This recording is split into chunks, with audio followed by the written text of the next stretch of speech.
My name is Gunther. I'm one of the founders of the Newport Car Museum with my wife Maggie. We're really pleased that you're here today. This is sort of an experimental start of maybe a series about Gunther talks about cars.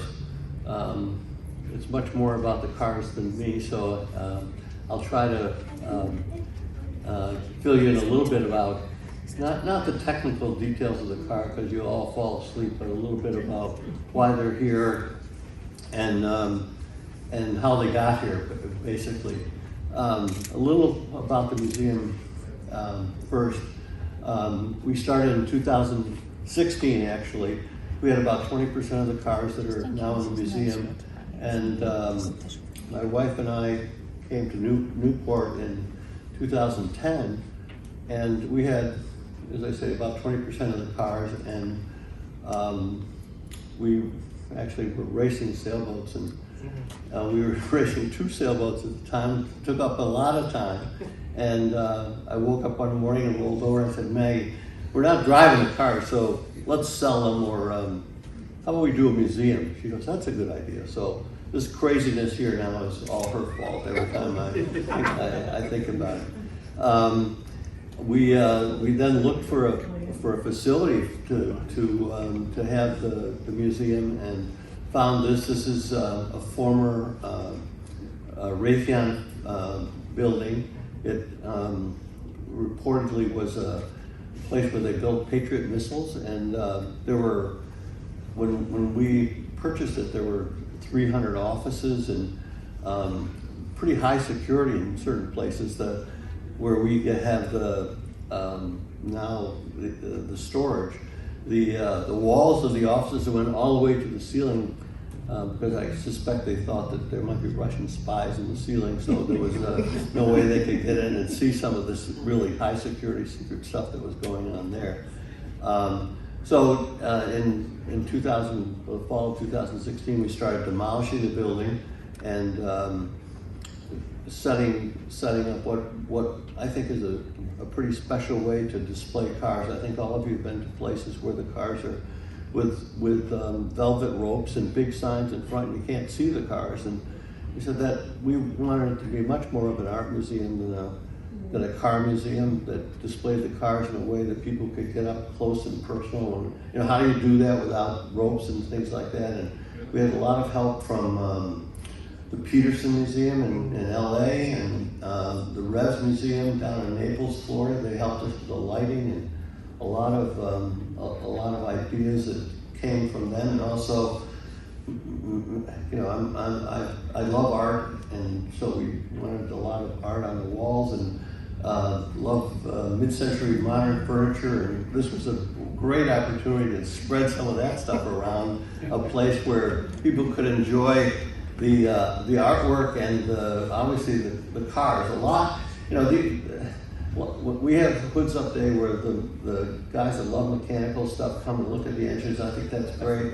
But mostly this is the beautiful lines and the art of the cars. I always say in the Renaissance, the De Medici sponsored Michelangelo to do all those wonderful works of art that he did during the Renaissance. Well, after the Second World War, there were no De Medicis. Nobody had very much money, but the car companies had money, and they hired all these wonderful artists and sculptors and designers to do these wonderful works. And obviously the cars have sort of reflected the age. If you look at the Finn cars, you'll see the jet age. The hood of a 57 Chevy has rockets on it, and the 59 Cadillac has big exhaust that look like the tail of a rocket going on. So it kind of really reflects where we were in those days. The front seats were like the sofa in your house, because they didn't think about going around racetracks or the speed of cars, and so a lot of the whole idea of this museum is to show the kinetic art and the beauty of the car, to put smiles on people's faces. The most important thing that we thought of when we first did the museum It was my wife's thought, and it was when you first walk in, you go, wow, put a smile on people's face, and I hope hopefully we've achieved that with the collection that we have now. This is just great fun for us to see how much people really enjoy the experience of the Newport Car Museum, and it's pretty ecumenical. In these challenging days of everything that's going on in the world, it's nice to have a little bit of a respite where you can go to some place and just be happy about what you see, whether it's on the walls or what you're sitting on in the chairs or looking at the cars. So when people come and go with a smile on their face, you've made our day too. So we really appreciate you coming today and being a part of the experience here. Now a little bit about the two cars we're going to talk about today. These are two recent additions to the museum. This is actually a '62 Ferrari GTO.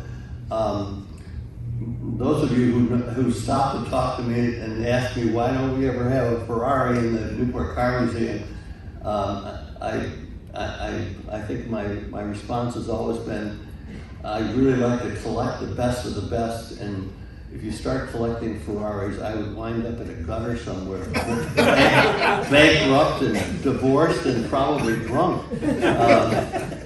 So I said, no Ferraris. We're not going to do Ferraris. I'll never do a Ferrari.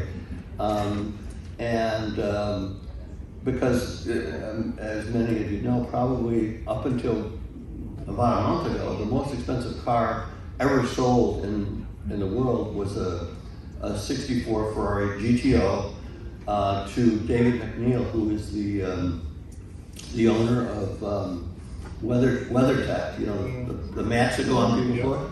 He bought a Ferrari for $70 million, and the one went through auction in the mid-40s. So that's more than the whole collection here is worth, and so that's another reason to deter me from ever buying Ferraris.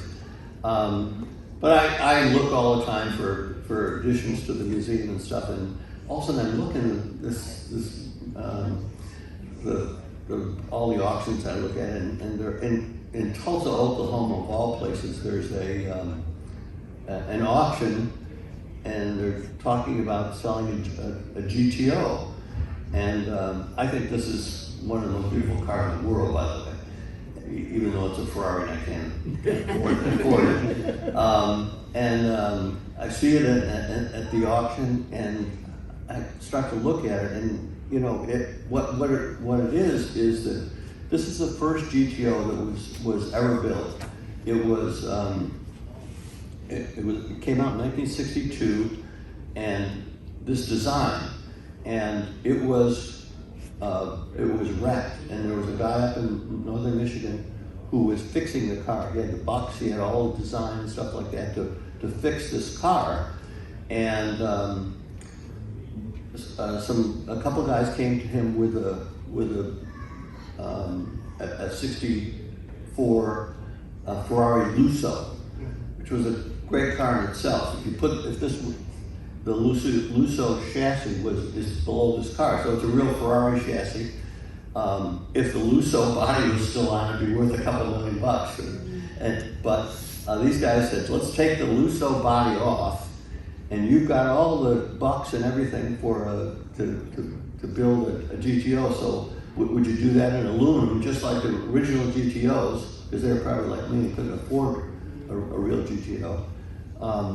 They took the engine, sent it back to Italy, and GTOized it, so to speak, and did all the engine work that was in a real GTO, the same color interior, aluminum body, painted it the same color as the, I think it was 3223 was the chassis number, the first one.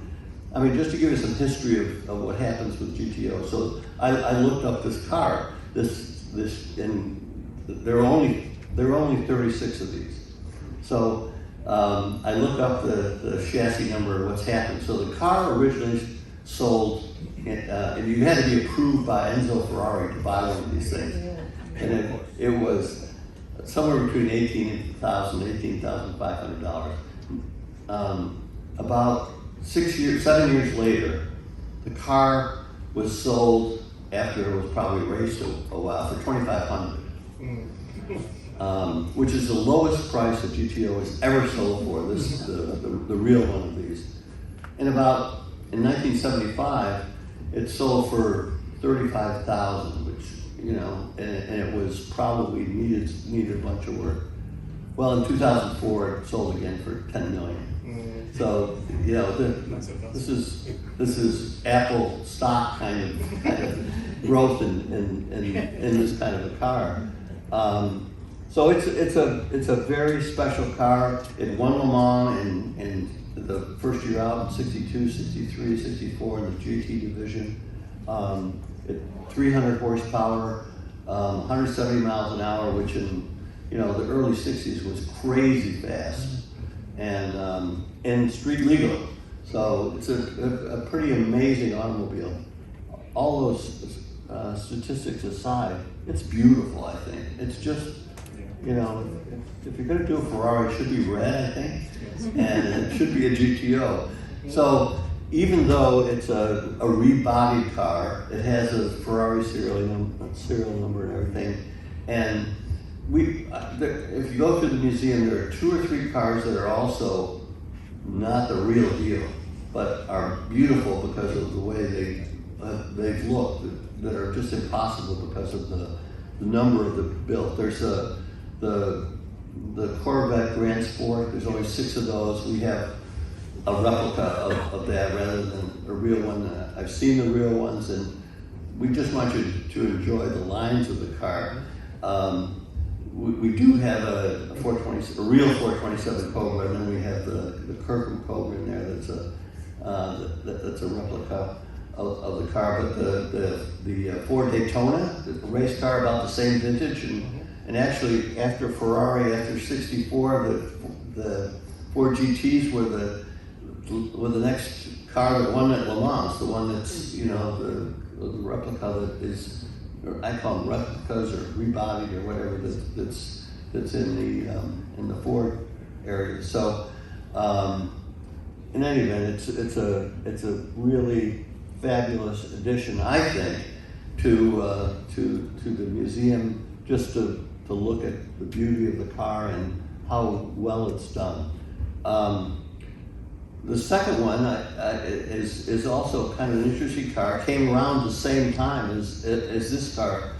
Volvo wanted to get into the orange car over there. Volvo wanted to get into the U.S. sports car market, and had no idea how to do it. They had come up with a Volvo 1900, which was a terrible car, and they gave it up after making 68 of them.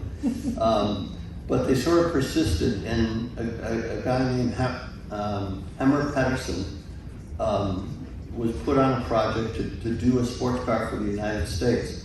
A lot less money than this. At the time, I think they were like $3,500 or something like that. It was an interesting design in that Hemmer Petersen's son, Tully Petersen, that maybe some of you know, who designed some of the most iconic race sailboats, designed when he was working for a Italian design firm. And supposedly unbeknownst to his father, he was designing this car in Italy at the time. And so the design is Italian, done by a Swedish designer whose father was kind of the guy who got this thing going. Well, anyway, they showed it to Volvo. Volvo sort of refused to do it, and finally somebody sent a press photo out, and people saw the car and people got excited. So then they had to figure out how the heck they were going to build it, and they went to all the European car manufacturers. They went to, in the end, they went to Carnegie. You know, the people who were building cars for Volkswagen and stuff like that. They thought they had a deal with Carnegie, and Volkswagen pulled the plug on them, wouldn't let them build a car.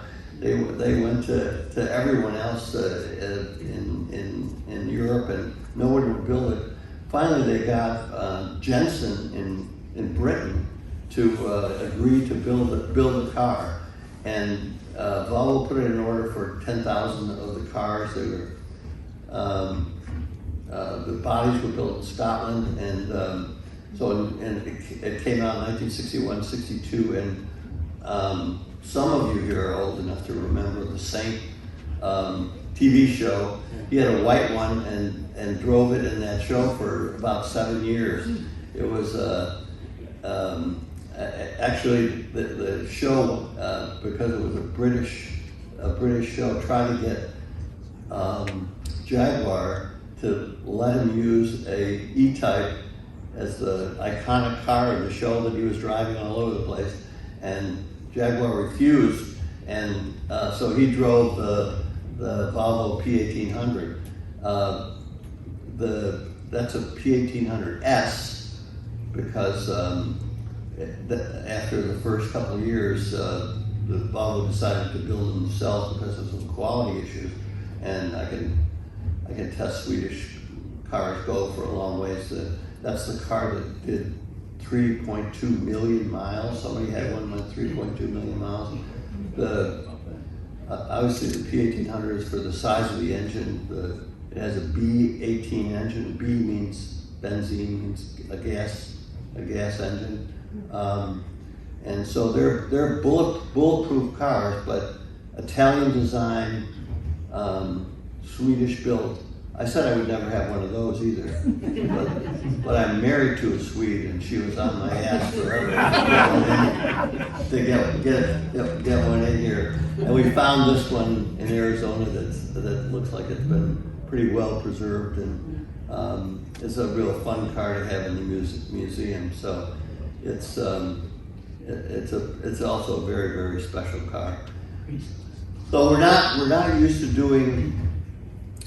You know, we like the original cars. We don't like modified cars or redone cars. The originals are really important to us. As you may know, I'm in the rock salt business, the de-icing business, and I have a moral obligation, especially to the Finn cars, because I rusted them all out. I'm putting that salt on the road. But just as a preview, we have another interesting car that's coming in the museum soon, and again, for those of you who follow cars, right after we did this one, again, I'm always looking for improvements to the car museum, and well, about a month ago, this got knocked off the podium as the most expensive car ever sold.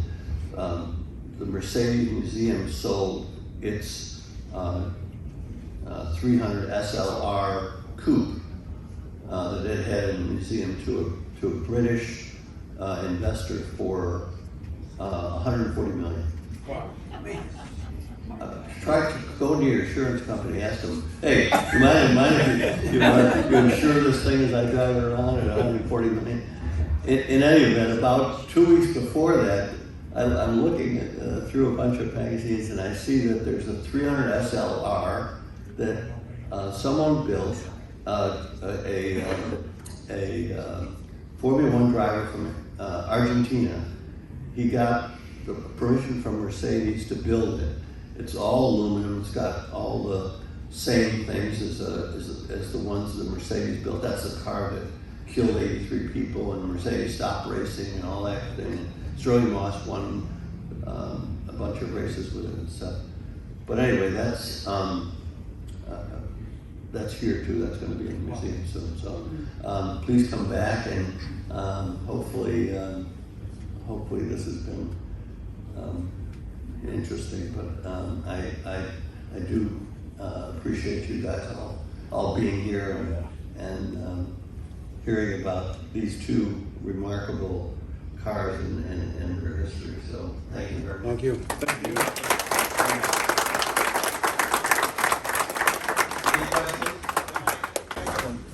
I love the Ferrari and I love the Volvo. I have a question about the Heritage Speedster though. The number 77 on the side, and I know someone got to choose that number.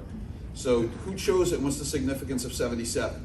Last year I was 77. Okay, and so you Now I got gotta change the number. so it was your 77th birthday. Yeah. All right, excellent. Yeah. How do you handle restoration in general? Are you doing restoration? I used to restore cars, and they were worth about half the money I had in them. And it was a labor of love. I always gave myself $1 an hour for the time I spent working on them, and I still came up short. So I buy cars from idiots like me who spent almost half the price that they have in. So we don't restore anything. We do little minor, we do minor little fix-ups on the car. Some of the, as you probably know, some of the British cars need diapers underneath because they dribble with oil and things like that, but no. And also, how do you handle the car sitting for extended periods of time? Are they driven? Or? Yeah, we start them up. Sometimes, some we take the batteries out of them. Most of the modern cars that have computers, we have to charge and keep charged. Some of the hybrid cars, you can see the wires that go in. There's really some maintenance. We have a P1 McLaren, and you have to take that back every year to have the doctor take a look at it and make sure that all the systems are working right. So, but all of them. That's why the platforms are so low, is that we can drive them all off. And do you use something in the gas tanks like stable or something to maintain the? Well, we try to drain the gas tanks. Yeah. My wife says we can't have a car. We can't have this place smelling like gas and oil. So she kicks my gas if there smells like gas. Yes. I have a quick question about the antique vehicles you have in the back. I noticed you have it down. I find that to be an odd vehicle to own. What made you go ahead and buy a Darren, a Willis Darren at all? What you have? Well, we started in '54. Darren was a designer of those swoopy French cars during the pre-war times, before the Second World War. And when I was a kid, my father had this innate ability to buy cars that went out of business. So we had a Kaiser at one time, and I looked at Kaisers and things, and this was a swoopy sort of Kaiser at the time. The story behind it is that after Kaiser built all those Liberty ships during the Second World War, made a lot of money, and went into the car business right after the Second World War, and he built the Jeeps and Willys and all that kind of stuff. And he got Darren, the designer, to build. He wanted to build a sports car, and actually that's the first fiberglass car, even before the '64 Corvette. That car is all fiberglass, and so he was a pretty modern-looking, forward-looking guy. Anyway, he had Darren design the car. They mocked it up in clay and everything like that. And Kaiser walked in with his wife and started talking about the car. He goes, "That is the ugliest car I've ever seen. I'm not building anything that looks like that." And his wife said, I forget what his first name was, but we're building that car. It's the most beautiful car I've ever seen. So they built 240 of them and went bankrupt. Interestingly enough, about a week ago, I'm driving down Thames, and most of them were this light pink or light green color. There's one parked on Thames.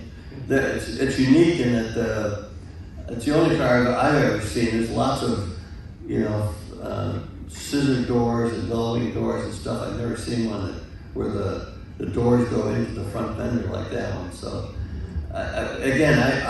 I'm with Kaiser's wife.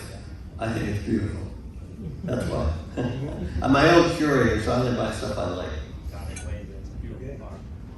Anything else? Yeah. Yeah.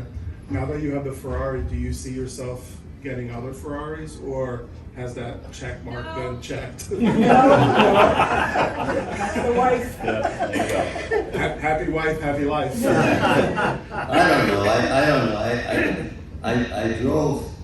I drove an 812 super fast Yes. GTS. Mhm. Oh my God! I think that obviously with the EVs coming, that might be the last of the last of the last. And I like fast cars. It may not be for here, but it may be for out there. Yeah. Yeah. And I'm then gonna ask an ignorant car question. There isn't such a thing. I'm an idiot. I know the Pontiac GTO would save Pontiac in a way. What's the GTO part? Did they just steal it from the Ferrari or? Yeah.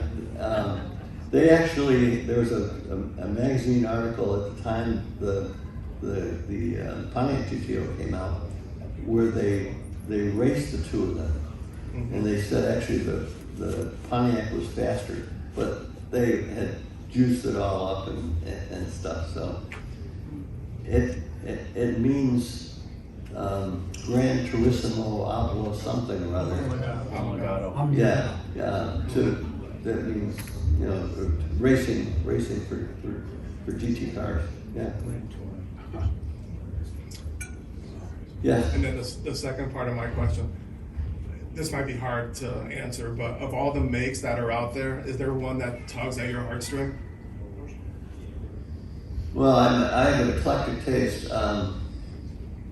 Whenever I have a real choice, because of my size and everything like that, I like to drive Porsches. Yeah. And because go around here, and if you're a big American, try getting in that Senate. Try getting in the Countach. I mean, come on. It's like I saw there's a big guy came here like a couple weeks ago, and he said, "I love Senators. I think they're so great." I take him and I say, "Okay, get in the Senate." He smashed his head, he got in, and crawled out.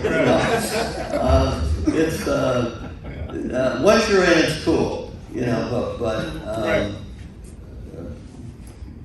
Porsches are, but in terms of the design and the look of the cars, I'm pretty ecumenical. I mean, I think this is a great looking car. The